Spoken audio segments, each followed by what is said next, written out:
Nothing's worse than sitting down for the weekend to grade a stack of papers. Something that I used to do on those days is I would have my stack and I would generally look for the student that probably got most of the questions right to start with that one, because otherwise, usually the top of the stack is the student that probably turned it in last, that probably wasn't as prepared for the test, that was probably gonna need a lot more written feedback and things marked, and it would just set a precedent that, oh, it took that long to grade this one, is it gonna feel that way for the rest of them? So I'd find one that would give me confidence and hope, like, okay, maybe the rest of these will be just like this one. Even though generally I would just be delaying the inevitable for all the time that I would have to spend leaving feedback and marking things and letting students know what they got wrong and how they could do better or what they need to do for reassessment and things like that. But the good news is if you find yourself spending tons of time grading, it doesn't have to continue that way. My name's Thom Gibson, and if you're new here, my channel is all about helping middle school teachers design an engaging classroom experience for their students and a fulfilling teaching experience for themselves. Often when we're spending day and night and weekends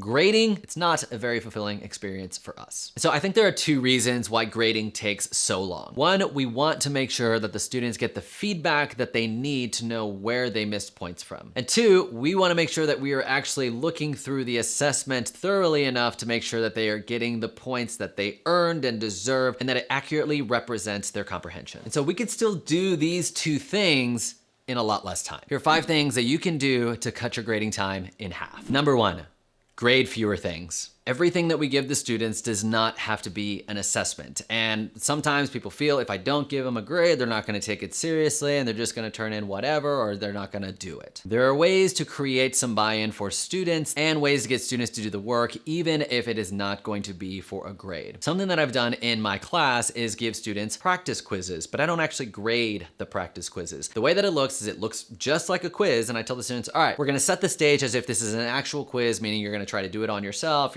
maybe you're not gonna use a calculator, you're not gonna use your notes, and you're gonna see how much of this you can actually do on your own. Maybe it's 5 questions, and there's a couple ways that they can see whether they got it right or not. Sometimes I'll have the answers to each of the questions around the room. So maybe when you finish problem number 1, you can go up to see the answer key of problem number 1 and see if you got it right. Done with problem number 2, go see problem number 2, and so forth. This way they're getting that immediate feedback, but they're also being able to assess themselves like, oh, I wasn't able to do this on my own, and I was completely way off. I think I might need to study before the actual quiz. You can also put some post-its next to each one of those problems and then tell the students, like, give yourself a score of 1 to 10, 1 being you had no idea and you got it wrong, 10 being you really understand it and you got it right, and let students self-assess. And so that way when you go through, if you see one that has lots of low numbers, okay, that's gonna be the one that we're probably gonna have to go over as a class, and you are doing that assessment. And there's really no incentive for students to say that they got a 10 when this is not going in the grade book, this is just feedback for you. I've also done it where instead of putting the questions around the room with the answer keys on there, I would give the students the actual quiz, and then when they were all done, I would just project the answers and we would talk about it as a class. And you can still do the same thing where it's like, okay, who made a mistake that they caught, or who maybe started this problem correctly but ended it differently, and what did you do and what can we learn from that mistake? Another thing you can do is have a non-graded check-in. Maybe students are working on a project and they know that you are going to be meeting with each student for 60 seconds, and so you say, okay, when I meet with you, the expectation is that you're about here on this project and we're going to see where you're at. And so if students are not at that place, then it's like, okay, well, I'm gonna have you work closer to me, or I'm gonna have you work, if you're working virtually, I'm gonna have you work in the same breakout room with me to kind of get them on track. Whereas everybody else, you can kind of see, where are you at? Oh, okay, great. You're at this point. Let me give you feedback on what you have so far. And now you can continue working. You are giving them the feedback and you are seeing where they are at, and it's informing you how to respond. The ones that need more support will get it, and the ones that seem to be doing okay on their own will get that feedback and will be able to move forward. And so practice quizzes and non-graded check-ins are some ways to get that feedback from students without actually having to take a grade on something. The second thing you can do is give shorter assessments. Think to yourself, what are the fewest questions that I can ask on this assessment and still know that the students are catching all of the concepts that that I'm trying to teach them? I try to make my assessments about 5 problems, maybe less. But if you're at a place where you're like, I can't do less than 15 problems, like I have to have a problem on this and then a problem on this, 15 is the smallest amount of problems I can do. Think about breaking that assessment up into 2 assessments, maybe a mid-unit assessment and then an end-of-unit assessment, as opposed to having that one end-of-unit assessment that has all 15 things. You can have summative or test or quiz assessments throughout that are just smaller. smaller. It doesn't have to be the one catch-all assessment. The smaller the test, the easier it is to grade. Third thing you can do to cut your grading time in half is skip written feedback. Writing out feedback takes forever. Typing out feedback takes forever. And so there are alternatives to be able to give students that feedback without spending all the time writing or typing it out. One thing is you can have one-on-one check-ins with students. When I taught a YouTube video production class, I would have students show me their video and then I would have a rubric and everything, but I would be talking them through where they're getting points and where they're losing points. And I would say, okay, based on that, your final grade is an 89. And then I would put the grade in and then they got that feedback and now it's done. I don't have to write anything, I have to say anything, it's just done. You can also do this with a recorded video. Maybe you're looking over their assignments, but it's not during class. And so you can record yourself using a website like Loom, going through and saying, okay, so I'm noticing right here you did this. And so we're gonna miss 2 points off of this right here.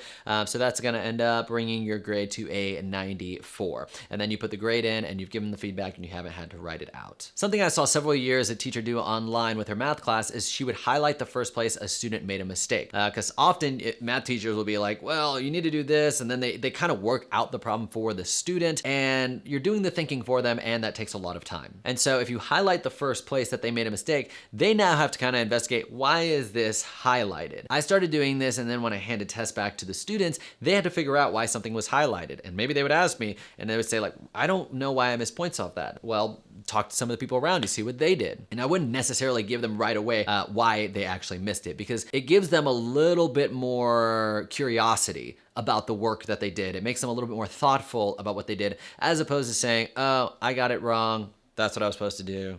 Dang it, and then moving on. So skip written feedback, use one-on-one verbal feedback, use videos, or even just highlight the first place they made a mistake. The fourth thing you can do to cut your grading time in half is grade the assessment and put the grades in the grade book separately. If you are grading something and then you're putting the feedback and then you add up all the points and then you go over to the grade book and then you put their grade in and then you do the same thing to the next person, there's not like a flow. When you think of an assembly line, you think of one person doing the same thing over and over again and then the next person does the same thing over and over again. And it saves time because you get in the flow and you become like pretty efficient at doing that one thing. You can take that concept into grading. I've seen a lot of teachers where they'll lay out maybe 10 tests and they'll grade page 1, page 1, page 1, page 1, page 1, and then they'll flip it over, grade page 2, grade page 2, grade page 2. And then they're like, all right, add up the grades, add up the grades. And now they have all the final grades that they just punch into the computer on the grade book. Separating these little pieces out helps you get into the flow of grading and it goes by faster. The fifth thing you can do to cut your grading time in half is grade assessment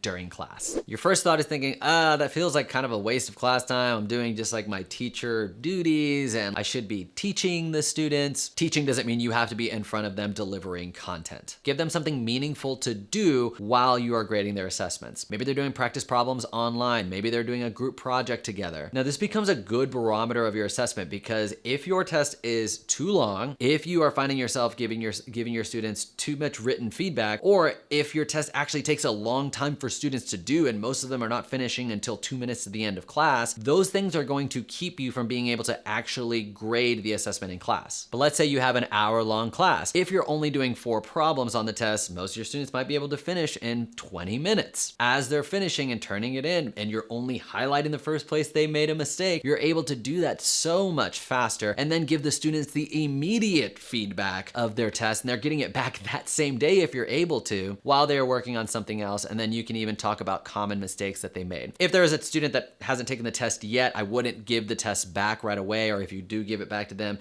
have them give it back to you just to maintain the integrity of the test and that the students that were absent and are taking it later don't happen to come across the test a little bit early and see what's right and what's wrong. But it is nice to be able to give them that feedback immediately because a lot of times we feel really bad when we're like taking a week to grade something and then it's like, oh yeah, we're like past that lesson now. And they kind of even forgot what their thought process was, where they were there. But to be able to get that feedback right away is way more helpful in the learning experience for them, and it's going to save you a lot of time. There are a lot of things that you can do to cut your grading time in half. And so I've created a free list of 7 of my favorite grading time hacks. There's 2 on there that I did not mention in this video that you can get emailed to you using the link right over there, as well as down in the description. That being said, my name is Thom Gibson. I hope you learned something today that'll help you design an engaging classroom experience for your students, as well as a fulfilling teaching experience for yourself. Let me know if you have any questions about the free list that's emailed to you, and hopefully I will see you in the next video.